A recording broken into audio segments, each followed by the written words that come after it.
Hello guys, welcome back to this channel. Guys, in this video we are going to talk about three important points. तीन important points के ऊपर हम लोग बात करेंगे जिनको लेकर के आज मार्केट में आपको एक तेज़ी का माहौल देखने को मिल सकता है। कौन कौन से तीन पॉइंट्स हैं आइए बात करते हैं, लेकिन उससे पहले आपसे रिक्वेस्ट करूंगा कि अगर आप इस चैनल को फर्स्ट टाइम देख रहे हैं तो सब्सक्राइब करके बेल आइकन को ज़रूर से हिट कर लीजिए ताकि हर वीडियोज़ की नोटिफिकेशंस आपको मिलें और आप सबसे पहले उसे देख पाएँ।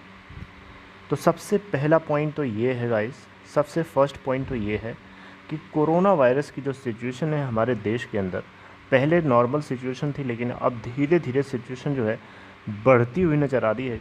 इंडिया के कुछ स्टेट्स में इनकी जो संख्या है, जो नंबर ऑफ पेशेंट्स है कोरोना वायरस के, वो बढ़ते हुए जा रहे हैं, जो कि एक कंसर्निंग सब्जेक्ट है। लेकिन आपकी जानकारी के लिए यहाँ पे पता होना चाहिए कि कोरोना वायरस को के अगेंस्ट जो वैक्सीनेशन ड्राइव है वो स्टार्ट हो चुकी है। आपको पता है 16 जनवरी 2021 को फर्स्ट जो ड्राइव थी, ठीक है, कोविड-19 वैक्सीनेशन ड्राइव फर्स्ट 1.0 जो कि स्टार्ट हुई थी 16 जनवरी 2021 को। ऑलराइट, तो आपको बताना चाहूँगा अब क्या हो रहा है। अब यहाँ पे सेकेंड इसकी ड्राइव स्टार्ट हो रही है कोरोना वायरस की। कोविड-19 वैक्सीनेशन ड्राइव 2 स्टार्ट हो रही है 1 मार्च 2021 से, यानी कल, आज से, ठीक है। तो सबसे बड़ी बात ये है। दूसरी चीज़ इसी के साथ में एक ये भी नोट करने वाली है कि कोरोना वायरस की वैक्सीनेशन ड्राइव 2.0 तो स्टार्ट हो ही रही है, एक ऐप स्टार्ट हो रहा है। आप देखें यहाँ पे, इसको जब आप पढ़ेंगे तो आपको दिखेगा कोविन 2.0 एक पोर्टल होगा, एक एप्लीकेशन होगा जिसको आप डाउनलोड करके आप सेल्फ रजिस्ट्रेशन प्रोसेस को कंप्लीट कर सकते हैं, ठीक है। तो यहाँ पे तीन बेसिकली मेथड प्रोवाइड करे गए हैं सेल्फ रजिस्ट्रेशन का, इसके अलावा ऑन साइट रजिस्ट्रेशन का, और इसके अलावा जो है फैसिलिटेटेड कोहोर्ट रजिस्ट्रेशन। तो आप जो सेल्फ रजिस्ट्रेशन का जो प्रोसेस है, एडवांस सेल्फ रजिस्ट्रेशन का, वो इस एप्लीकेशन को डाउनलोड करने के बाद आप कर सकते हैं।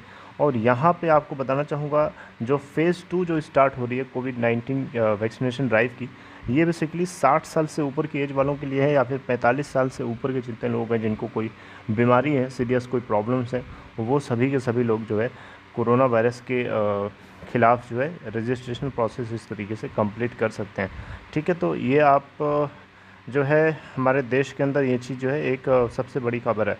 आप दूसरी खबर की बात करें तो आप देख सकते हैं यहाँ पे पॉइंट नंबर 2 में इंडिया की जो जीडीपी है, ठीक है, वो Q3 डेटा, जो Q3 यानी अक्टूबर, नवंबर, दिसंबर मंथ की रिलीज़ हो गई है, और जीडीपी का जो इस बार डेटा निकल के आया है 0.4% निकल के आया है पॉजिटिव, जो कि लगभग 8% से कॉन्ट्रैक्ट होने की लोगों ने उम्मीद लगा रखी थी फिस्कल ईयर 2021 के लिए। गाइज़, आपको बताना चाहूँगा पूरे फिस्कल ईयर 2021 का मतलब होता है Q1, Q3, Q2, Q3 and Q4, चारों क्वार्टर्स का मिला करके यहाँ पे 8% का कॉन्ट्रैक्शन जो है एस्टिमेट किया गया है गवर्नमेंट ऑफ इंडिया से। ये सेकेंड टाइम इन्होंने रिवाइज़ करके एस्टिमेशन दिया है। फर्स्ट जो इनका जो एस्टिमेशन था वो 7.5 या 7.7% के आसपास था। आपको मैं वो भी बता दे रहा हूँ, यहाँ पे लिखा भी है, हाँ आप देख सकते हैं यहाँ पे।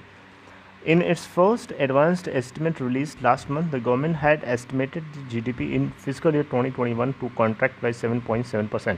लेकिन अब इस बार इन्होंने जो रिलीज़ किया डेटा, उसमें बेसिकली ये रिलीज़ डेटा को रिलीज़ कौन करता है?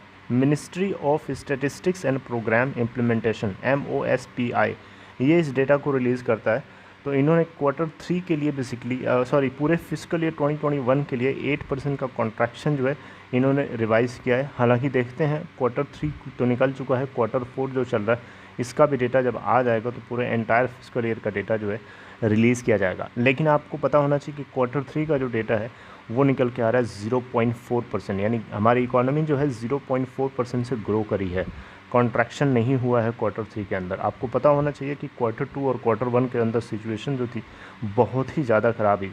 Q1 के अंदर तो बहुत ज़्यादा सिचुएशन ख़राब थी। Q1 के अंदर जीडीपी डेटा आपको यहाँ देख सकते हैं 24.4% से कॉन्ट्रैक्ट हुई थी अप्रैल, मई, जून क्वार्टर के लिए। तो अभी तक इंडियन हिस्ट्री में इतना ज़्यादा कॉन्ट्रैक्शन देखने को नहीं मिला था।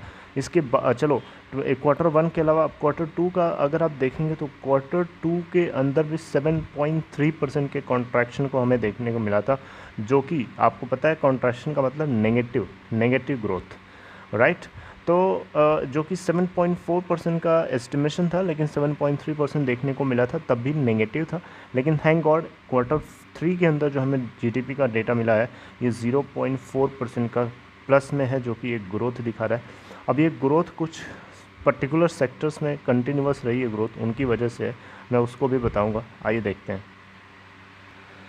यहाँ पे आपको एक चीज़ बताना चाहूँगा, जीडीपी जो है 4% से ग्रोथ शो किया था, एक्सपेंशन शो किया था फिजिकल ईयर 2020 के अंदर। अभी करंट ईयर चल रहा है, फिजिकल ईयर 2021 है, और फिजिकल ईयर 2020 यानी कैलेंडर ईयर 2019 की मैं बात कर रहा हूँ, उसके अंदर 4% का एक्सपेंशन देखने को मिला था। और इस बार आप देखते हैं कि क्या होता है।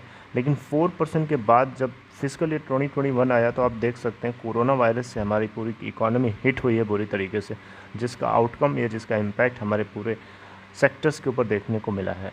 ऑलराइट, तो आप देखें यहाँ पे तो जो थर्ड क्वार्टर में बेसिकली इसके अंदर जो 0.4% की ग्रोथ हमें देखने को मिली है इकोनॉमी में, उसके पीछे कुछ कारण ये है, कुछ पर्टिकुलर सेक्टर्स हैं। जैसे कि आप देखें मैन्युफैक्चरिंग सेक्टर की बात करें तो इन्होंने 1.5% का कॉन्ट्रैक्शन शो किया था क्वार्टर टू में, जबकि क्वार्टर थ्री के अंदर इसमें 1.6% का एक्सपेंशन देखने को मिला है, राइट।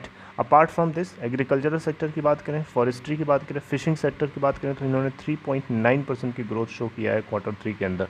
एग्रीकल्चर सेक्टर एक ऐसा सेक्टर है जो पूरे quarter one, quarter two, quarter three तीनों के अंदर एक पॉजिटिव ग्रोथ शो किया है, ऑलराइट, ओके। इसके अलावा अगर आप देखें तो अदर इंडस्ट्रीज़ जो हैं, जैसे कि आपको पता है hotel, transport industry, trade industry, है ना, ये सारी इंडस्ट्रीज़ जो हैं जिनके ऊपर कोरोना वायरस की मार बुरी तरीके से पड़ी है, तो इनमें सबसे ज़्यादा कॉन्ट्रैक्शन देखने को मिला है। अगर हम क्वार्टर थ्री में देखें तो होटल, ट्रांसपोर्ट, ट्रेड, ये सारी इंडस्ट्रीज़ के अंदर 7.7% के आसपास का कॉन्ट्रैक्शन देखने को मिला, राइट। तो आप देख सकते हैं यहाँ पे क्वार्टर टू में हालांकि इनका जो कॉन्ट्रैक्शन था 15.3% का था, देख सकते हो बहुत ज़्यादा था, ऑलराइट।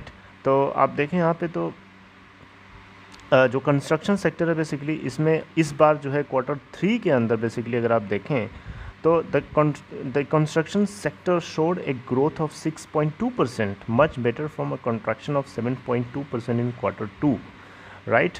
तो आप देख सकते हो इसके अंदर हमें एक ग्रोथ देखने को मिली है, ऑलराइट। अब बात करते हैं नेक्स्ट पॉइंट की, GDP in positive trajectory a promising sign.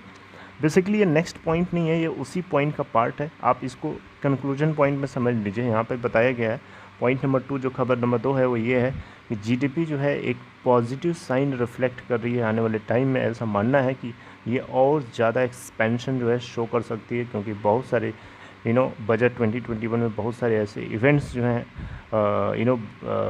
Nirmala Sitharaman के जरिए के द्वारा बताए गए हैं, जो कि डेफिनेटली आने वाले टाइम में अचीव किए जाएंगे। पॉइंट नंबर 3 की बात करें तो तीसरी सबसे बड़ी खबर ये हो सकती है इस ट्रेडिंग वीक के लिए कि ऑटो सेक्टर के सेल्स का डेटा जो है कि रिलीज़ हो रहा है। जैसे कि आप कुछ कंपनीज़ हैं जैसे ऑटो सेक्टर्स में, जैसे कि Maruti, Mahindra and Mahindra, hero, Bajaj auto, Ashok Leyland, ठीक है, टाटा मोटर्स, ये सारी के सारी ऑटो इंडस्ट्रीज़ के, चाहे 2 व्हीलर हो चाहे 4 व्हीलर हो, इन सभी के सेल्स का डेटा जो है रिलीज़ किया जाएगा। तो आप लोगों को इनके ऊपर नज़र बना के रखनी है। तो खबर नंबर 3 अपने आप में बहुत बड़ी है, जिसकी वजह से मार्केट में एक हलचल रहेगी। और आपको पता है ऑटो सेक्टर इंडस्ट्री जो है मार्केट को अगर पूरी तरीके से ड्राइव कर सकती है, अगर डेटा अगर अमेजिंग निकल के आता है तो डेफिनेटली होपफुली लोगों की उम्मीद है कि इसके अंदर जो डेटा आएगा सेल्स का वो काफ़ी ज़्यादा अच्छा आने वाला है। चलिए एक पॉइंट और की मैं बात कर लेता हूँ एफआईआईज़ और डीआईआईज़ की। तो यहाँ पे नेट एफआईआईज़ की अगर हम बात करें तो इन्होंने लास्ट वीक में जो है 8,295.17 करोड़ की सेलिंग करी है। वहीं हम एफआईआईज़ की मैं बात कर रहा हूँ, वहीं डीआईआईज़ की बात करें तो 1,499.7 करोड़ की नेट बाइंग करी है। तो आप देख सकते हैं यहाँ पे अभी भी एफआईआईज़ का जो नेट सेल ऑफ हमें देखने को मिला है इसके अंदर। तो देखते हैं कि इस हफ्ते में किस तरीके की सिचुएशन हो रही है, क्योंकि आपको पता है इसके पीछे सबसे बड़ा कारण क्या है, बॉन्ड यील्ड्स का बढ़ना, जो कि एफआईआईज़ को इस बात को लेकर के एक्सीलरेट कर रहा है कि वो अपना पैसा निकाल रहे हैं और बॉन्ड्स में इन्वेस्ट कर रहे हैं। अब इसके पीछे बहुत बड़ी खबर है, बहुत बड़ी चीज़ें हैं, कहानियाँ हैं, बहुत सारे कॉम्प्लेक्सिटीज़ हैं, सारी बातों को एक साथ नहीं डिस्कस कर सकते, लेकिन आप मोटा मोटा समझिए बॉन्ड यील्ड्स का बढ़ना एक अच्छी बात तो नहीं है यहाँ पे स्टॉक मार्केट के लिए। डेफिनेटली एफआईआईज़ को अट्रैक्ट करेगा, तो यहाँ पे आपको सेल ऑफ देखने को मिलेगा। हालांकि आपको आज की मार्केट के अंदर एफआईआईज़ के इस डेटा को ज़्यादा आप ये मार्केट का ये डेटा ज़्यादा आपको इफेक्टिवली नहीं देखने को मिलेगा, बल्कि जो 3 पॉइंट्स मैंने स्टार्टिंग के शेयर करे हैं, ये 3 पॉइंट्स जो है बेसिकली इसमें से सबसे दूसरा फर्स्ट जो जीडीपी वाला पॉइंट था वो अपने आप में एक बहुत बड़ी खबर है। और आपको पता है Q1 Q2 से बिल्कुल ख़राब पोजीशन थी, और इस बार किसी तरीके से हमारे देश की जीडीपी है, इकॉनमी है, पॉजिटिव ग्रोथ के साथ आ रही है, तो डेफिनेटली एक ट्रेंड देखने को मिलेगा। और ऑटो सेक्टर का डेटा अपने आप में बहुत बड़ी एक मोमेंटम क्रिएट कर सकता है। तो ये कुछ 3 पॉइंट्स है, जो मेजर 3 पॉइंट्स है जो आप लोगों के साथ मैंने डिस्कस किया। I hope you like it guys. If you like this content please give a thumbs up, and if you are interested to open Demat or trading account, there is a link for you in description box of this video. Click on that link to open an account and Upstock. See you next time guys. Take care, have a good day.